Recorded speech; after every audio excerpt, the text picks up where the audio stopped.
Alexis Lacroix, bonjour, merci d'être en studio avec nous ce matin. Bonjour Lise Gutmann. Alors, une couverture du nouveau numéro d'Actualité Juive qui m'a beaucoup amusé et puis intéressé évidemment. Alors, ce sont les lettres du Scrabble, Woke en lettres de feu, W-O-K-E, et en dessous, le côté obscur de la gauche. Alors, je me suis dit, enfin, on va comprendre, grâce à vous, ce qu'est ce mouvement woke dont tout le monde parle, dont tous les médias parlent, et c'est pas toujours clair. Non, c'est pas toujours clair. D'autant qu'il y a plusieurs définitions, vous le savez bien. Alors, c'est le mot anglais qui fait allusion bien à sûr. l'éveil, exactement, au processus d'éveil.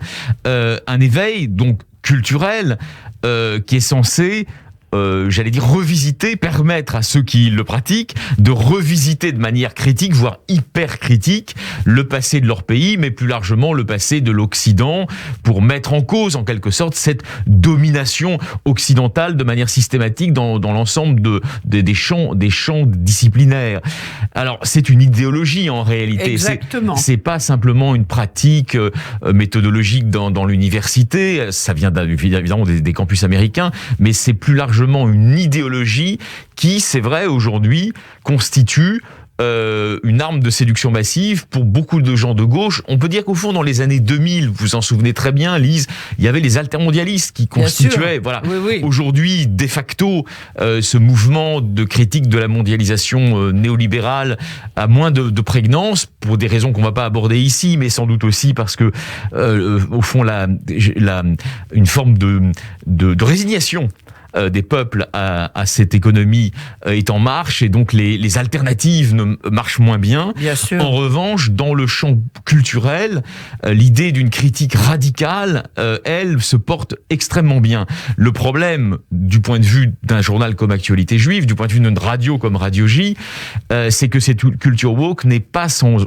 influence et sans conséquence pour le rapport de tous ces gens qui se prétendent de gauche avec le fait juif, et notamment avec le fait israélien. Ben c'est ça. Voilà, le problème est bien là. Et le problème est bien là. Et c'est pour ça que c'était important de mettre les choses au point. Et une fois de plus, vous l'avez compris, à Actualité Juive, et ce dont on peut vous remercier. Alors, pour en parler, il y a les analyses de Brice Couturier et Danny Trôme.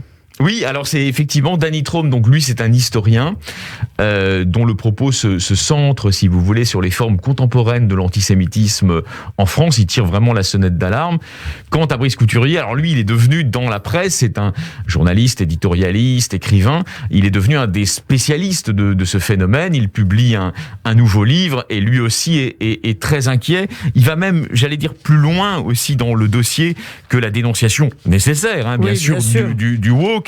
Mais effectivement, ce qu'il nous dit nous paraît particulièrement intéressant, puisque il est persuadé que le combat se joue en ce moment au sein de la gauche française, et que le remplacement, pour les raisons qu'on évoquait tout à l'heure, du concept de lutte des classes, au fond, qui était, on va dire, au fond, les bases traditionnelles de la gauche, qu'elles soient d'ailleurs social-démocrates ou marxistes, mais jaurétiennes comme marxistes, partageaient l'idée que l'un des moteurs de l'histoire d'une société, c'était la lutte des classes. Aujourd'hui, celle-ci, effectivement, ne fait plus recette. Là, beaucoup de gens n'y croient plus vraiment, même qui se situent dans le champ progressiste. En revanche, tous ces gens, aujourd'hui, croient, et surtout dans une partie de la jeunesse, sur les campus, à la réécriture critique de l'histoire. Mais oui, c'est ça le problème. On ne change plus le monde, non. On réécrit l'histoire des pays à l'aune d'une vision critique qui ne correspond pas aux réalités historiques. Alors, d'ailleurs, si vous voulez, on n'est pas loin avec du négationnisme. Oui, et puis tout ça fait le jeu d'une forme d'amnésie, de débilité aussi. On déboulonne des statues, etc. Oui. Et on se croit révolutionnaire, et on pense qu'on fait avancer le monde, qu'on le répare, qu'on le ticounise parce qu'on fait ça. C'est une illusion, mais c'est une illusion qui exerce une grande séduction. Alors le problème aussi... Une séduction et une pression aussi. Et une pression aussi. Mais le problème, c'est effectivement, du point de vue juif, c'est que souvent, alors évidemment inconsciemment, chez beaucoup de ces personnes, ça s'accompagne d'antisémitisme, tout simplement. C'est pas un antisémitisme assumé, mais c'est un antisémitisme qui considère aujourd'hui Israël comme l'un des sièges mondiaux, comme l'un des théâtres principaux de la domination. Mais c'est ça. De la domination. Et qu'il faudrait donc, à ce titre, déconstruire. Donc d'ailleurs, tous ces gens, comme par hasard d'ailleurs, sont des post-sionistes ou des anti-sionistes, etc. Naturellement, hein, oui. C'est la base. Et donc on s'intéresse aussi. J'ai écrit un papier pour rappeler que la gauche française, notamment la gauche social-démocrate, mais même la gauche communiste, ne fut pas toujours hostile à Israël, loin de là. Loin de là, bien loin sûr. De là. On le sait. On connaît les votes en 48. Voilà. Et vous avez même des députés communistes qui ont salué avec beaucoup de chaleur et de fraternité la création de l'État juif. Alors je peux vous raconter une chose, je vous en prie. Parce que je pense que vous n'étiez pas né, c'est qu'en 48 il y a eu... Non, j'étais pas né en 48. Non. Voilà, vous n'y étiez pas, moi non plus d'ailleurs. Vous non plus, non. Mais mes parents, oui.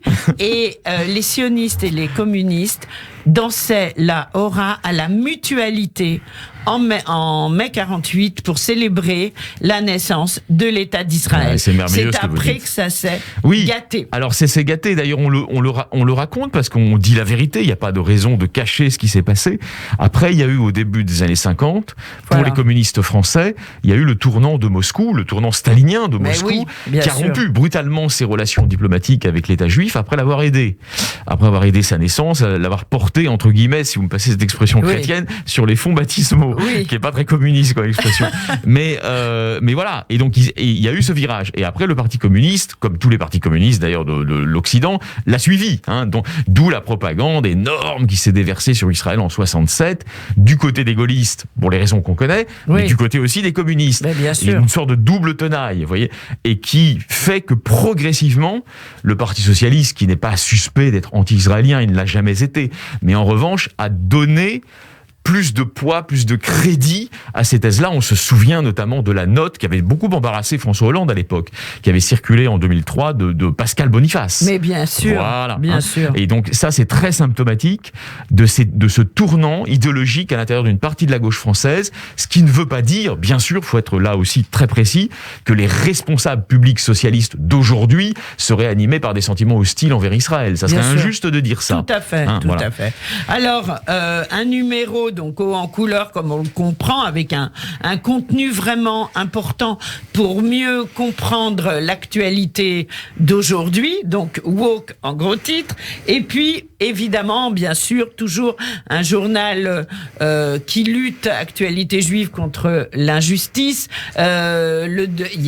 Gilles William Goldnadel intervient. On est heureux de l'accueillir. Mais également le député Meir Habib sur Sarah Halimi. Je vais vous dire un mot sur Gilles William Goldnadel. Oui. Nous sommes heureux de l'accueillir. D'ailleurs, il a toute sa place dans l'actualité juive, car nous faisons, peut-être que d'ailleurs c'est un pari solitaire aujourd'hui dans les médias, mais nous faisons le pari du pluralisme. Oui. Le pluralisme, c'est ça. Ça veut dire que un journal a une ligne, très bien, mais il est ouvert. Il est ouvert à des voix, à des voix différentes, à des voix qui secouent, à des voix qui n'hésitent pas à faire preuve de franc-parler.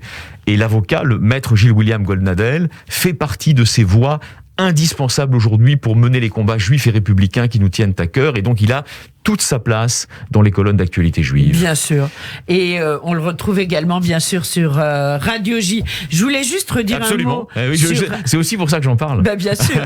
Je voulais dire un mot sur Brice Couturier, donc à découvrir tout l'article qui lui est consacré dans Actualité juive. Mais si nos auditeurs souhaitent en savoir plus, le Centre Médem mardi soir fait un zoom avec Brice Couturier autour de son dernier livre, et ça aussi... Ça promet d'être passionnant. Ça s'appelle OK Millennials. Il y a beaucoup d'anglais en ce moment. Oui, il y a beaucoup d'anglais. OK Millennials, mais effectivement, vous avez raison, c'est un livre, une enquête, au fond, sur le sujet de notre couve. Mais bien sûr. Puritanisme, victimisation, identitarisme, néo-féminisme, intersectionnalisme, enfin, c'est des mots un peu techniques, mais qui recouvrent tous les réalités de cette idéologie woke qu'on a essayé de cerner ensemble depuis tout à l'heure, chère Lise. Exactement. Voilà.